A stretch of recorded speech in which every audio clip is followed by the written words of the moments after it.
જ્યાં સુધી તમને લોકોને ઘર નથી મળતું ત્યાં સુધી તમે લોકો અહીંયા રહી જ શકો. અરે અયાનના પપ્પા હવે આવવાના જ છે. એ આવશે એટલે ઘરની તકલીફનો સોલ્વ થઈ જ જશે. ધ્વનિ, તારી પાસે તારા કાકાનો ફોટો હોય તો મોકલી આપને. એ લોકોને જેપેગમાં મોબાઈલમાં ફાઇલ બનાવી છે. એક મિનિટ.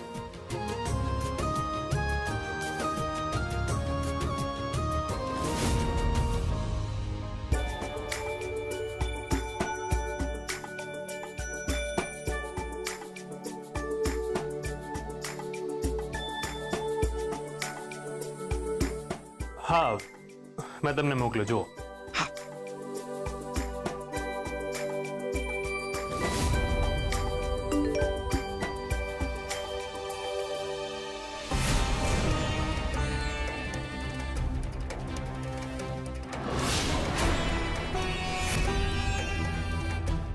एक मिनट. ચાલો હવે અમે જઈએ. एक मिनट मम्मी. आ जाओ ना जरा.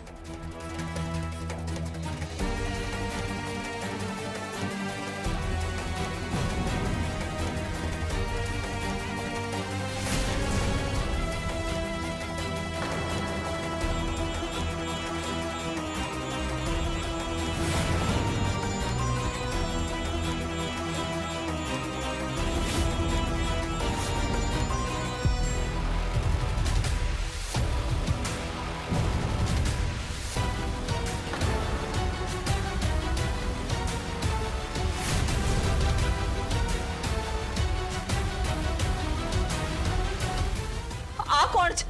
લો, હમણાં જ તો કહ્યું, ધ્વનિતના કાકા અને મારા પતિ. તમારા પતિ?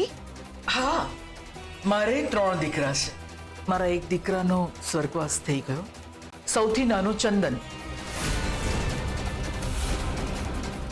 અને આ ફોટામાં છે એ મારો મોટો દીકરો પોખરાજ. લજ્જાબહુના પતિ અને પરી અને ચિરાગના પપ્પા. આ તમારા દીકરા છે? કેમ? આ અયાનના પપ્પા છે. મારા પતિ પોખરાજ ત્રિભુવન ઝવેરી.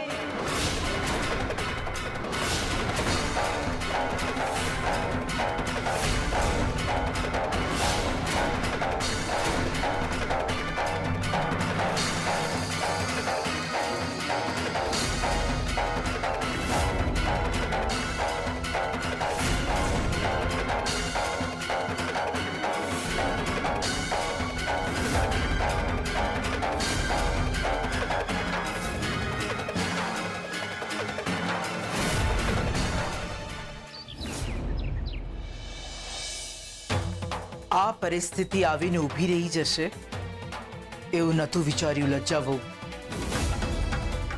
મોટી બા, તમે જ્યારે ને ત્યારે બધાને આશરો આપવાની વાત કરો છો, અને પછી આવા લોકો આપણું ઘર જોઈને આપણી સાથે સંબંધો બાંધે છે, અને પછી આવી જાય છે પ્રોપર્ટી પર હક માંગવા.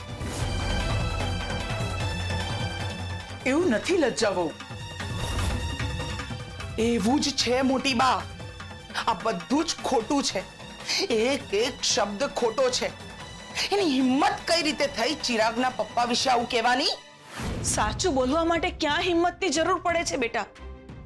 અને આપણે તો સત્ય જ બોલ્યા છીએ ને. मम्मी, हे तू जाने छे, हूँ जाणु छुं, पण शुं ए लोको जाणशे? मम्मी, આપણે આપણું સત્ય કઈ રીતે સાબિત કરી શકીશું? આ ઘરમાં બધા જ કહે છે ને કે મોટી બા ન્યાયના દેવી છે, તો એ જ ન્યાય અપાવશે એવો મને વિશ્વાસ છે. મને નહોતી ખબર કે હું જે ઘરમાં મારા દીકરાને મળવા આવી છું એ ઘર અમારું જ છે. બહુ મોડું થયું સત્ય જાણવામાં, પણ કહેવાય છે ને કે સાંજને આંચ નથી આવતી. અંતે સત્ય ઉજાગર થયું જ ને. એ જ તો વાત છે. કે આમાં સત્ય શું છે. એ જે કે છે એ અસત્ય છે. કોઈ પણ વાતના દરેક પાસાને જાણ્યા વગર આપણે કોઈ નિર્ણય ના લઈ શકીએ લજ્જા વહુ. લજ્જા ભાભી, આ સત્ય હશે તો? હોય જ ના શકે મીરા. અરે આમ તો રસ્તે ચાલતું કોઈ પણ આવીને દાવો કરે તો શું આપણે માની લેવાનું? સાચું એ જ છે કે આવી સ્ત્રીઓ જુઠ્ઠું બોલતી હોય છે. આમાં સત્ય શું હોય? સત્ય તો સૂરજ જેવું હોય છે. કાળા વાદળોને ઢાંકવા ઈચ્છે તો પણ ઢાંકી ન શકે. મમ્મી, જો મોટી બા ન્યાય નહીં કરી શકે તો શું એનો અર્થ એમ કે આપણી આખી જિંદગી ખોટી બની ગઈ? મમ્મી, આ કોઈ નાની વાત નથી. અહીંયા તો આપણા અસ્તિત્વ પર જ પ્રશ્ન ઉભો થયો છે. આપણું આખું જીવન એક પ્રશ્નાર્થ બની ગયું છે. હા, પ્રશ્નાર્થ થઈ ગયું છે એમનું જીવન.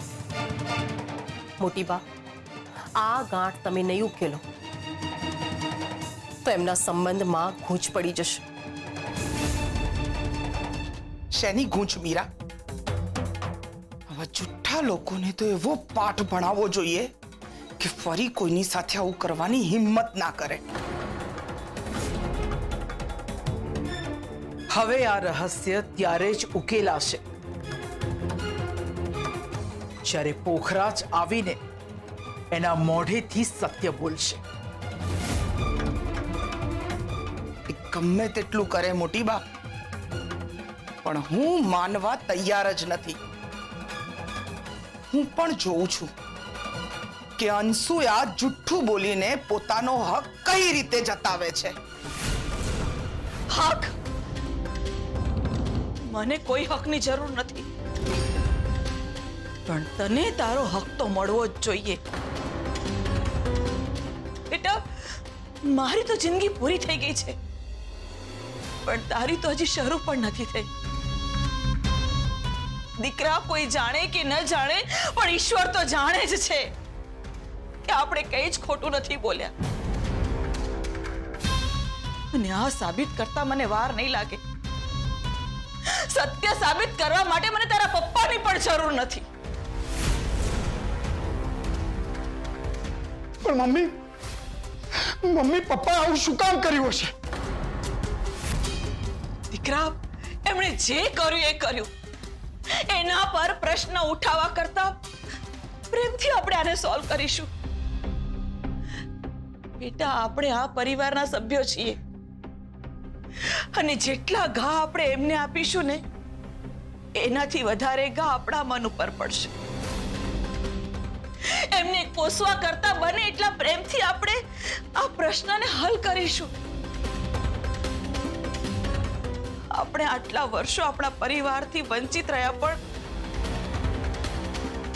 પણ હવે સમય આવી ગયો છે તને તારા ભાગનો પ્રેમ અપાવવાનો. કોઈ પણ સંજોગોમાં નહીં તો હું એને હક આપીશ, ના તો આ ઘરમાં જગ્યા. અનસુયા! અનસુયા! લજ્જા ભાભી, અનસુયા! હું પણ જોઉં છું મોટી બા કે આ ઘરમાં એ કેટલી મિનિટો સુધી રહે છે. અનસુયા! અનસુયા! છોડ મીરાને! અનસુયા! જાઓ!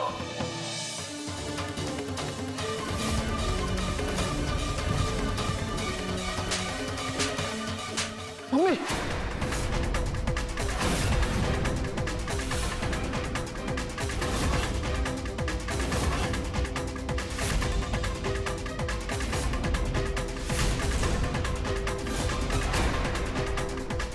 ખોટું બોલે છે બધું.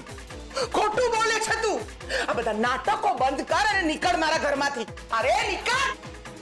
મમ્મી, લજ્જા આંટી, આ કેવું વર્તન છે? તારી માં ખોટું બોલે છે. લજ્જા આંટી! બધું જ ખોટું બોલે છે તારી માં.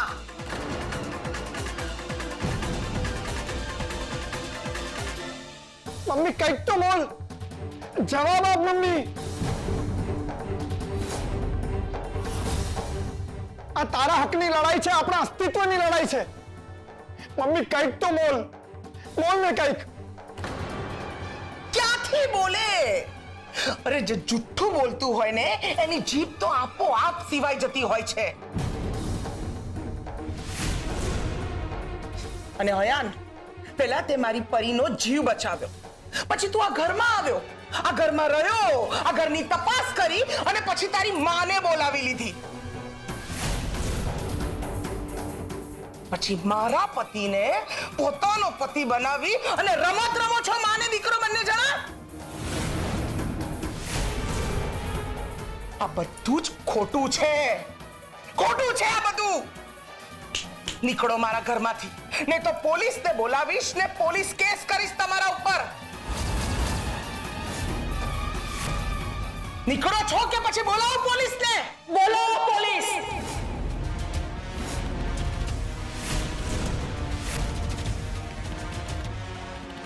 બોલાવો પોલીસ. મને કોઈનો ડર નથી. ડર તો ખોટા હોય ને એને હોય. ડર નથી તો પછી ચૂપ કેમ છો? બોલતા કેમ નથી? જે ચૂપ રહે એ ખોટા હોય એવું જરૂરી નથી. સત્ય પણ શાંત જ રહે છે. કેવા શું માંગે છે તું? તરફ મોં ઉપર સંસ્કારોનો પડદો પહેરીને આ સત્ય છુપાવવા માંગે છે તું? લચ્ચા વહુ, થોડીક શાંતિ રાખો. અરે મોટી બા, કઈ રીતે શાંતિ રાખું? કોઈ પણ સ્ત્રી આવીને આવું બધું કહે એટલે શું આપણે માની લેવાનું? મોટી બા, પ્રૂફ શું છે? પ્રૂફ કર. ચાલ પ્રૂફ કર કે તારા અને ચિરાગના પપ્પાના લગ્ન થયા છે. પ્રૂફ કર. સાબિતી આપતા મને વાર નહીં લાગે. મેં મારા લગ્ન જીવનના 30 વર્ષ કાઢ્યા છે અને હું પ્રૂફ આપીશ તો તમે શું કરશો? મારી ચિંતા કરવાની તારે જરૂર નથી. તું સાબિત કર. અને જો સાબિત ના થયું ને તો તારો હાથ પકડીને ઢસડીને તને ઘરની બહાર કાઢી મૂકીશ. આ સત્ય છે જ નહીં. આ સત્ય છે જ નહીં એટલે હું આ બધું માનીશ નહીં. નહીં માનું હું આ બધું. અને મોટી બા, તમે કેમ ચૂપ છો? તમે કેમ કઈ બોલતા નથી? હું શું બોલું લચ્ચા વહુ? શું બોલું હું? જે પરીક્ષાની કગાર ઉપર તમે ઊભા છો એ જ કગાર ઉપર હું પણ તો ઊભી છું. પુખરાજની માં છું. પત્ની તરીકે આ ખાલી તમારી પરીક્ષા નહીં, એક માં તરીકે આ મારી પણ પરીક્ષા છે. લચ્ચા ભાભી, અત્યારે એમને આટલું પ્રેશર નહીં આપો. આમની હાલત તો જુઓ તમે. મીરા, હવે તું પણ મને સમજાવીશ? હા, સમય જ્યારે સાથ ના આપે ને ત્યારે પોતાના પણ સમજાવવા આવી જાય છે. લજ્જા ભાભી, હું તમને સમજાવી નથી રહી. આ એવું જ છે મીરા, પણ તમને નહીં સમજાય મીરા, કારણ કે આવું તારી સાથે નથી થયું એટલે તને નહીં સમજાય.